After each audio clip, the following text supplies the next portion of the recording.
Hola a todos y bienvenidos al episodio final de la temporada 1 de Historias Aseguradas. Primero que nada me toca agradecer a Seguros News y a Rafael Sierra fundamentalmente por brindar este espacio a lo que era una idea en ese momento. Hace ya unos 5 meses le comenté a Rafael la idea de poder contar las historias que están detrás de los profesionales del sector asegurador, llámese que vengan de la mediación, de compañías, de tecnología. ¿Por qué? Porque cada vez que conversaba con estas personas me nutría de historias diferentes, de puntos de vista diferentes y sentía que no estaba capitalizado de la forma que se podía hacer. Y por ello tuvimos la suerte de grabar unos primeros 3 episodios que luego lanzamos y recuerdo perfectamente que Jesús Canovaca fue la primera persona que me dijo que encantado, que lo hacía, y desde entonces el podcast se lanzó al público. Y tuvo una muy interesante primera recepción. Los comentarios que nos llegaban eran positivos, los comentarios que les llegaban a los participantes también eran positivos, y decidimos seguir. Y por eso terminamos el 2023 grabando 20 episodios, de los cuales 17 ya fueron compartidos. Y en este episodio lo que quería era comentar principales conclusiones de los diferentes episodios que hemos grabado y también contar, si se quedan hasta el final, cómo será Historias Aseguradas temporada 2 en 2024 y cómo serán los episodios. Primero me gustaba concluir cuáles son los principales factores de ingresos al sector. Y seguramente todos los conozcan, pero son fundamentalmente 2. El primero es el de la historia familiar. Profesionales que se encuentran en el sector de seguros hace ya mucho tiempo. Y aquí tenemos el caso de Juan Picasso, de Alejandro Marín, de Cristina Tabernero, que son segunda, tercera o hasta cuarta generación de personas vinculadas al sector asegurador, por poner algunos ejemplos. Y el segundo factor es el de que no tienen ningún tipo de vínculo familiar ni de amistad con alguien del sector asegurador y que entran de casualidad. Y aquí tenemos algunos casos como el de Susana Montero, que lo vio en una vacante y postuló, a pesar de que ella ya había trabajado con muchas otras industrias, y terminó estando más de 15 años y hasta el día de hoy en Grupo PAC. De Virginia García Olías, que empezó en una suplencia que supuestamente era de unos pocos meses y terminó desarrollando una carrera dentro del sector asegurador.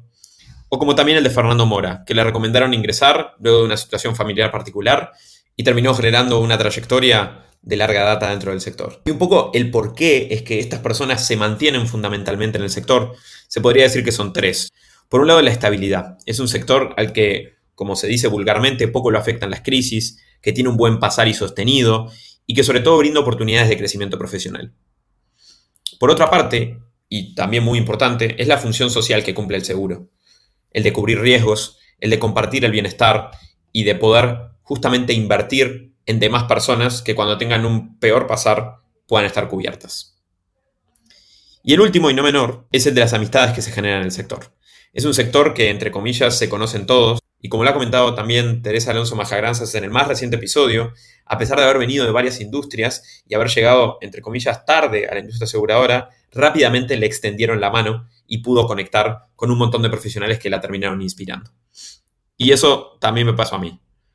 No venía del sector y efectivamente sentí que siempre me escuchaban. Independientemente de si compartieron o no la visión, siempre hay un oído para poder escuchar las ideas que traía esta persona que venía del mundo tecnológico. Y como bien dice Pedro Salinas, es muy importante no caminar solo, en cualquier tipo de ámbito, pero sobre todo en un ámbito profesional, y eso es algo que se valora mucho de las personas del sector. Pasando ahora al futuro de la mediación, y también para concluir en 3 grandes puntos. El primero es que, como bien dijo Luis López Bisús en el episodio número 4, si soy un mediador y no tengo una web o no genero omnicanalidad en las comunicaciones que tengo con mis clientes, el futuro va a ser muy corto. Y quizás con diferentes matices, muchos coincidieron en esto, de que la digitalización no va a reemplazar a la mediación, pero aquellos que no incorporen estas herramientas seguramente dejen de tener un rol importante en el futuro. Por otro lado, otra conclusión importante, y que lo hablaba Jesús Canovaca también en el primer episodio, es la especialización. Cada vez más se precisan corredurías especializadas en ciertos ramos o ciertos perfiles de clientes, y creo que el ejemplo más claro de esto lo trajo Alejandro Marín. Como ya pueden conocer, Brocalia es una correduría especialista en cubrir a los administradores de finca y han desarrollado una solución específicamente para ellos, que esto permitió superar los 10 millones de primas en este año. Y por último, potenciar la confianza que se tiene en el corredor como vínculo entre la cobertura y la compañía. Y tanto como lo destacó Manuel Fernández o Fernando Mora, este tiene que ser el punto fundamental de un buen gestor de riesgos. Lograr traspasar esa barrera comercial y lograr ponerse del lado del cliente para que de verdad sienta que lo tiene cubierto con esta persona. Y eso, la tecnología lo único que debe hacer es potenciarla, pero no reemplazarla. Y por último, quizás el tema con el que más cercano me siento es la interacción que han tenido y la visión que tienen con la inteligencia artificial. La mayor parte coincide que es una bendición para ser más competitivos, para lograr justamente traer más cercano al valor del corredor o de la mediación o del agente al cliente final. Por otra parte, podemos lograr que procesos que hoy por eso manuales se vuelvan más efectivos. No necesariamente reemplazando el 100% de esa actividad por una inteligencia artificial, pero sí apoyándonos. Como por ejemplo el proceso de siniestro, como lo comentaba Susana Montero, o como por ejemplo, como lo comentaba Oscar, el proceso de entender cuándo vale la pena generar una recomendación de venta cruzada a cierto cliente, qué tipo de ramo, o como también prevenir la caída de cartera. Pero para ello, estas son herramientas que nos empoderan, pero no nos sustituyen. Y por último, en el mundo de la inteligencia artificial, es hacia dónde irá con respecto a la regulación. Tanto la regulación española como la regulación europea, y obviamente se tendrá que seguir muy de cerca porque sobre todo en la industria aseguradora que está muy regulada, tenemos que estar muy certeros en cómo aplicamos para poder estar dentro de la regulación y no caer por fuera. Así que esto es un resumen rápido de los 17 episodios que han sido lanzados. No pude nombrar a todos porque la idea era hacerlo en un espacio reducido, pero estoy súper agradecido por el espacio de todos y creo que se han dado muy lindas charlas.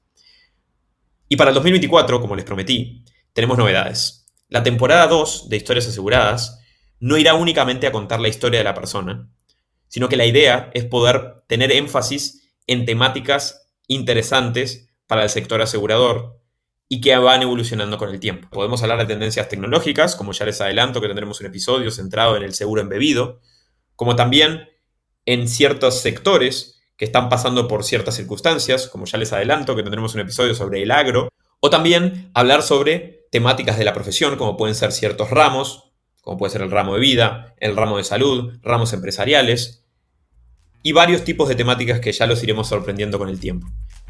Pero, haciendo honor a nuestro nombre, Historias Aseguradas, siempre le intentaremos dar el ángulo de la persona detrás de esa temática, detrás de ese profesional.